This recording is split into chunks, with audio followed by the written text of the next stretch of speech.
bahwa isu Papua itu kan lebih banyak ke isu sosial politiknya ya kan, Pak Ken ya. Iya Pak Prof. Gitu. Jadi sementara teori yang Pak Ken gunakan tadi, teori apa Pak Ken? Corrective action Pak Prof. Iya, jadi itu kan baru satu teori ya Pak Ken. Iya Pak Prof. Jadi masih belum multidisiplin kan, apa multidisiplin lah, interdisiplin gitu. Jadi maksud saya tambahin dong, nanti kita tanya ke Prof Dadang sama Prof Wandi perspektif ininya, teori politiknya atau teori komunikasi politiknya lah begitu. Karena ini kan ngomongin substansinya kebanyakan soal Papua ini kan isu politik ya Pak Ken ya. Iya Pak Prof. Bagaimana kalau pendapat Pak Ken? Ada kesempatan nggak teori politiknya yang mau digunakan apa ya, supaya, karena sekali lagi isu Papua ini kan isu sosial politik begitu. Cuma di kerangka pemikiran Pak Ken. Ada teori nggak? Gitu maksud saya. Ya, silakan. Nanti Pak Prof Wandi mungkin sama Prof Dadang bisa memberi ini. Ada nggak isu konsep politiknya? Iya Pak Prof. Sebenarnya sudah ada Pak Prof. Tadi juga di slide ada, makanya banyak Pak Prof. Cuman nggak saya sampaikan karena waktu keterbatasan. Teori propaganda. Ada Pak Prof. Propaganda, sebenarnya voting as communication juga ada, juga di ininya juga ada Prof. Di perbandingannya juga ada. Jangan ini kan yang ini teori communicative action dari siapa? Bennett Prof. Bennett. Bennett ya. Iya. Bennett, bukan dari Habermas ya? Bukan Pak Prof. Tapi dalam pembahasannya pasti menggunakan Pak Prof. Karena dengan terbukanya digital, semakin banyaknya partisipasi, Habermas dipakai. Tapi secara teorinya Pak Prof ya. Begini maksud saya dari yang saya beri masukan ini, nanti sekali lagi Prof Wandi mungkin sama Prof Dadang bisa memberi masukan. Jadi jangan kesan disertasi ini hanya kajian media gitu loh Pak Ken. Iya Pak Prof. Tapi adalah kajian komunikasi politik yang bertempat di Papua dengan ciri khas yang selalu ada isu Papua Merdeka, ada pokoknya yang khas lah. Kalau Papua kan Pak Ken lebih tahu dari saya kan, begitu. Siap, Gimana caranya supaya nanti dalam ujian, apalagi nanti dalam saat sidang terbuka menunjukkan ini isu tema ini penting gitu loh Pak Ken, penting diangkat ini karena menyangkut masa depan Papua dan masa depan Indonesia juga gitu kan, begitu. Iya Pak Prof. Itu Pak Ken. Gimana komen Pak Ken? Silakan. Iya, setuju Pak Prof, dan itu sebenarnya sebagian sudah ada di naskah, mungkin mempertajam nanti. Yang pertama itu ditonjolkan kalau begitu ya. Iya. Bagian itu ditonjolkan, menurut saya penting. Nanti kita dengar nasihat dari Prof Wandi sama Prof Dadang. Iya, Demikian Prof Wandi, saya ini kalau yang penerapan metode dan sebagainya saya kira cukup konsisten lah ya. Iya. Nanti mungkin masukan dari ujian tertutup, ujian naskah oleh profesor lain mungkin ada masukan. Tapi yang paling penting itu tadi. Makasih Pak Prof Wandi. Saya kembalikan. Mangga. Ya. Terima kasih Pak Prof. Sebelum saya komentari, mungkin tadi Pak Ken perlu, karena kesimpulan juga kelihatannya teori connective action aja yang muncul begitu ya. Di pembahasan beberapa teori belum mengemuka, padahal penting juga, misalnya teori propaganda begitu ya, dan lain-lainnya. Iya Pak Prof. Ya, nah itu yang belum ya. Saya lihat kesimpulannya connective action aja gitu ya. Terus ya tadi mungkin Prof Ibnu bilang seakan-akan salah media, memang pertarungan wacana ya, media digital dan online ya. Siap Pak Prof. Ini yang seolah-olah ini penelitian media digital, padahal isu Papua itu, padahal Pak Ken juga melakukan interview. Nah ini juga perlu perlu muncul mengemuka lah ya. Siapa, Prof? Dari tokoh-tokoh informan ini belum kuat dibandingkan media, begitu ya. Siapa, Prof?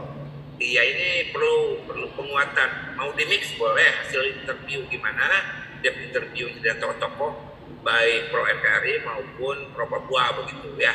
Iya, Pak. Ini penting, itu sosial politiknya nih ya. Siapa? Tidak hanya di media digital saja. Siapa? Atau media online saja. Itu yang belum kuat kelihatannya. Siapa? Ya, ini teori-teori sudah relatif lengkap ya.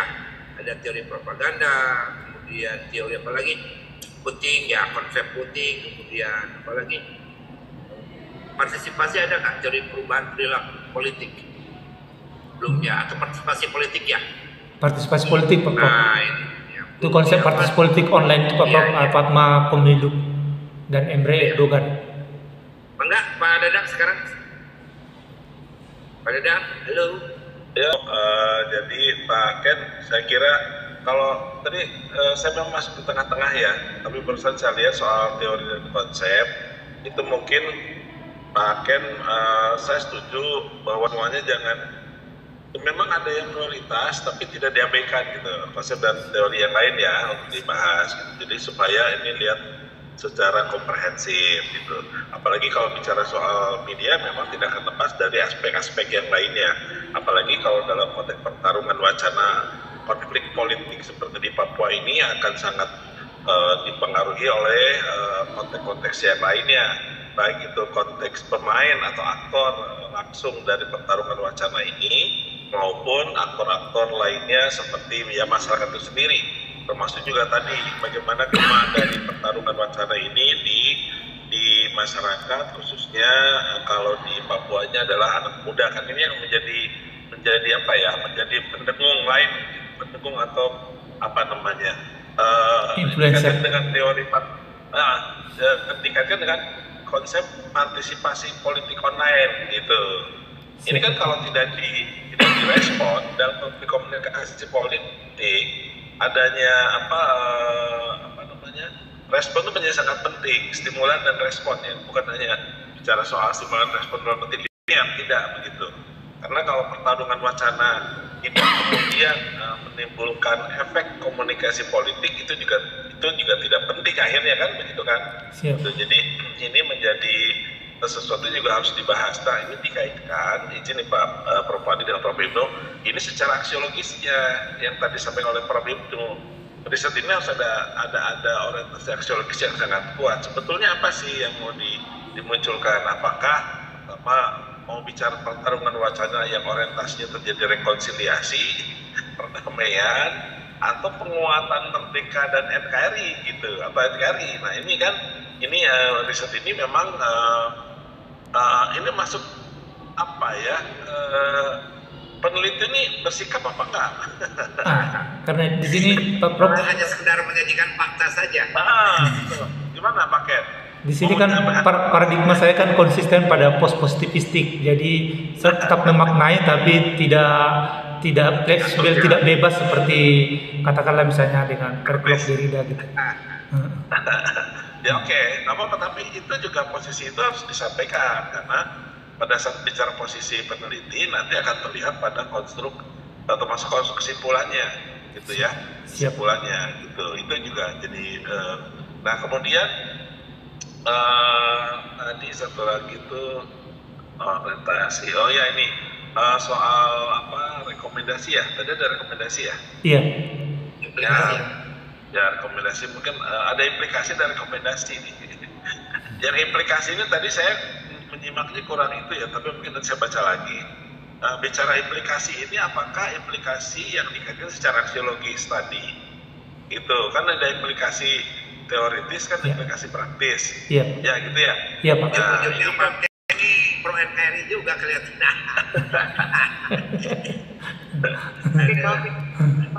Nah itu jadi tolong dilihat ya, dikaitkan dengan Pak Ken mau masuk pada positivistik tadi kan begitu ya. Iya, Prof. Nanti harus kuat secara konstruktif.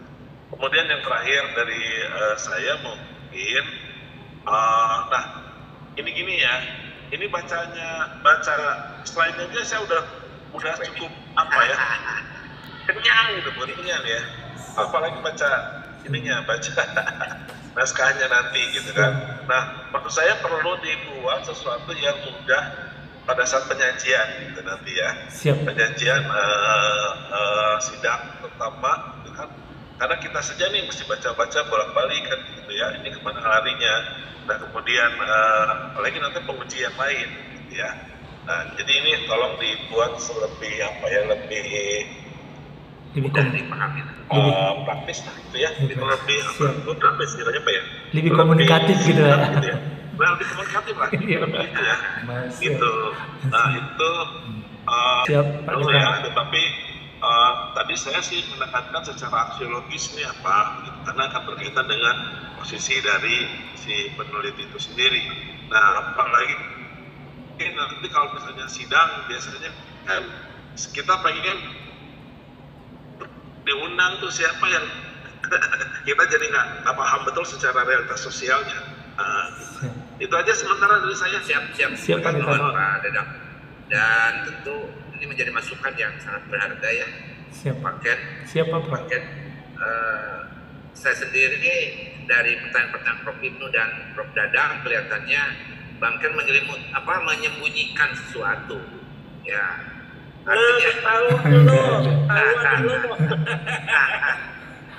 belum dibacakan Pak Prof, tapi ada tadi Pak Prof, belum dibacakan. Menyembunyikan sesuatu ya satu. Ya silakan Prof. Ibu sebelum ini silakan. Udah, saya lagi godain aja Prof. Silakan Prof, silakan. Ya, jadi itu sehingga posisi peneliti ini agak melenceng dari fenomena yang dari jurnalisme begitu ya. Pertama terjebak pada media sosial atau media online saja, sementara isunya melalui kualitatif, misalnya tidak hanya melalui teks gitu ya. Itu ada di sosial politik kondisinya yang faktual seperti apa begitu. Betul kan informan kunci ada yang pro Papua Merdeka juga begitu. Ada. Ya. Wawancara juga Prof. Apa sih? Jubirnya wawancara juga sama aktor-aktornya. Seperti apa mereka mengatakan sesuatu di masyarakat maupun di media sosial. Bukan hanya generasi muda loh, ya. Seolah kesimpulannya seolah generasi muda gitu yang aktif di media sosial. Tokoh-tokoh kunci yang pro Papua seperti apa, narasinya begitu baik di tataran media maupun di masyarakat, ya. Maka teori propaganda berlaku tuh.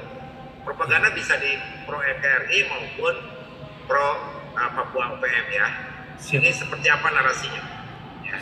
Itu mungkin lebih utility daripada pas aksiologisnya lebih kena begitu. Kita walaupun menyampaikan fakta ya, walaupun mungkin yang kedua Pak kan menyembunyikan di kesimpulan, termasuk menyembunyikan teori-teori yang lain hanya connective action saja.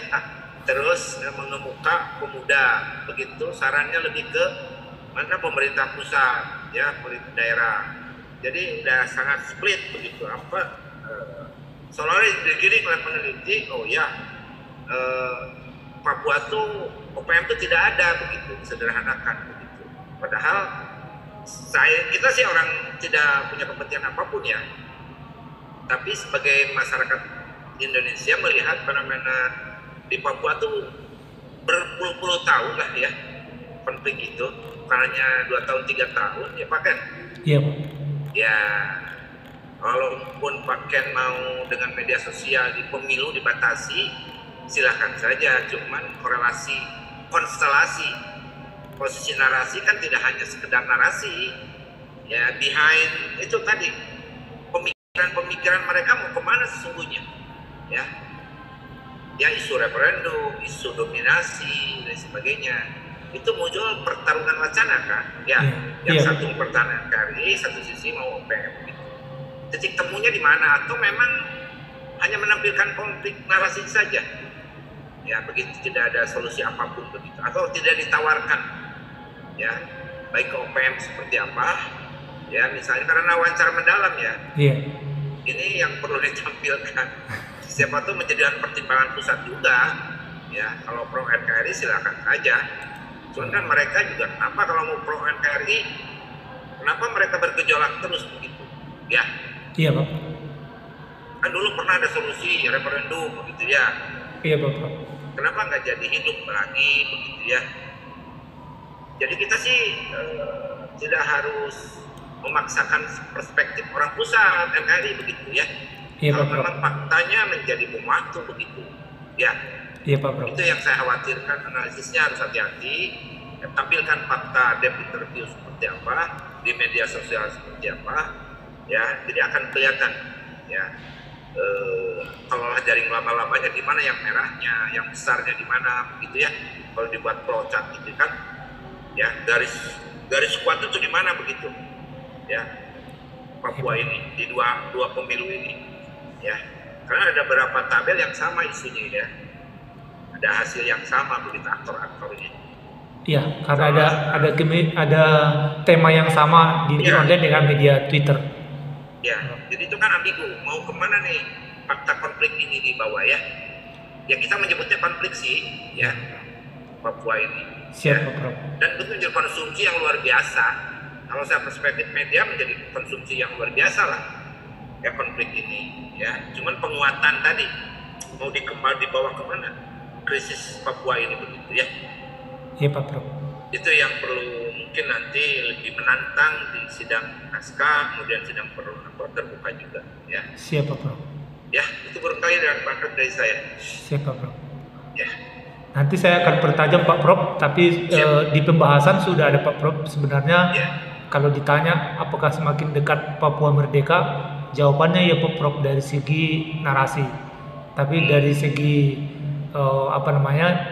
bahwa pengakuan internasional, nah itu yang diupayakan sama mereka, dan di pembahasan ada saya singgung, walaupun perlu dipertajam Pak Prof. Mohon arahannya Pak Prof. begitu Prof. Ibnu, monggo Pak Danang. Iya, saya sedikit tadi satu catatan, Ken, jangan berlindung di balik ini post positivism gitu ya. Jangan dong. Paradigma itu tidak menutup mengemukakan fakta lapangan kan, gitu ya Pak Ken. Siap Pak Prof. Justru dengan post positivism menambah kekuatan dari positivisme kan begitu, apalagi konstruktivisme. Siap. Gitu. Jadi seperti disarankan Prof. Wandi tadi, ayolah ditunjukkan saja ininya. Siap Pak. Tempat temuan ya. Bukan hanya analisis data ya Pak Ken, tapi temuan riset ini adalah itu. Coba seperti Pak Danang udah kasih kius, temuannya itu harus lebih pada dimensi aksiologis ya. Siap Pak. Bukan sekedar ini loh kesimpulannya dari data, bukan begitu, tapi hasil riset ini apa signifikansi sosialnya yang lebih mengemuka kayaknya. Siap Pak. Kalau apakah ini isu Papua dari hasil wawancara dan analisis media lebih ke arah dekat ke kemerdekaan kah, atau lebih masih jauh kah, atau udah dekat? Kalau udah dekat, sebagaimana dekatnya ini pasti riset pakaian ini dilirik oleh TNI, mungkin dilirik oleh Australia, dilirik oleh Amerika kan gitu. Iya Pak. Siap Pak. Walaupun mereka juga walaupun mereka mungkin juga melakukan studi sendiri ya. Iya. Tapi ini dari perspektifnya Pak Ken sebagai mahasiswa Unpad, lihat gini loh hasil yang kami dapatkan kan gitu. Apalagi Pak Ken udah wawancara, berapa narasumber yang diwawancara Pak? Kurang lebih 22 Pak Prof. Tambah yang non-name ada 24. Iya gitu. Dan ada di dua belah pihak Prof. Ada yang netral juga. Ada dari warga. Silakan. Ya. Dieksplor lah temuan seperti saran Prof. Wandi tadi, dieksplor temuannya supaya lebih mengkilap. Siap. Ya, hadir dulu Prof. Wandi. Sami-sami kayaknya udah selesai. Pak Danang ada komentar? Ada sedikit. Ya, jadi ini kalau sebelah bilangnya critical thinking. Jadi ini intinya begini, Pak Ken ya, penelitian ini harus nanti bahasa saya ya, Siapa? harus sis, harus bunyi gitu ya, bunyi tidak hanya sekedar NKRI dan merdeka begitu. Karena saya juga melihat bahwa ada keberlangsungan yang sifatnya konflik horizontal juga gitu ya, konflik horizontal yang menurut saya ini aspek kemanusiaan begitu.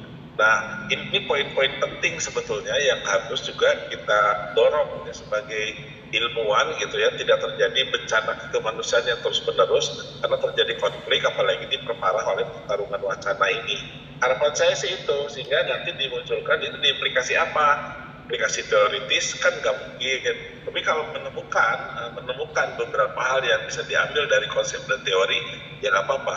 Tapi implikasi praktisnya justru saya berharap penelitian ini kan harus tadi aksiologisnya memberikan kemanfaatan kepada apa sih kemanusiaan. Komunikasi politik tidak terjebak pada hanya kepentingan politik aktor-aktornya begitu, tapi juga aktor yang saya maksud adalah aktor yang bertarungnya ya, tapi juga justru orang yang tidak bertarung tapi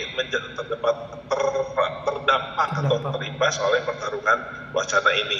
Kita lupa bahwa di sana sudah banyak korban, baik dari terutama dari masyarakat yang kita sebut masyarakat ya, masyarakat yang katanya tidak ikut ke sana tidak kemari, atau kita sebut sebagai masyarakat sipil, belum lagi aparat kita, belum lagi dari KKB-nya, kira-kira begitulah gitu ya. Ini yang saya harapkan bisa menjadi poin penting di dalam penelitian ini ya. Tadi kalau kata Prof. Ibnu tidak hanya berlindung di balik tadi positivistik ya, positivistik gitu ya. Siap, Siap, Pak Dada, Prof. Ibnu, atur nuhun.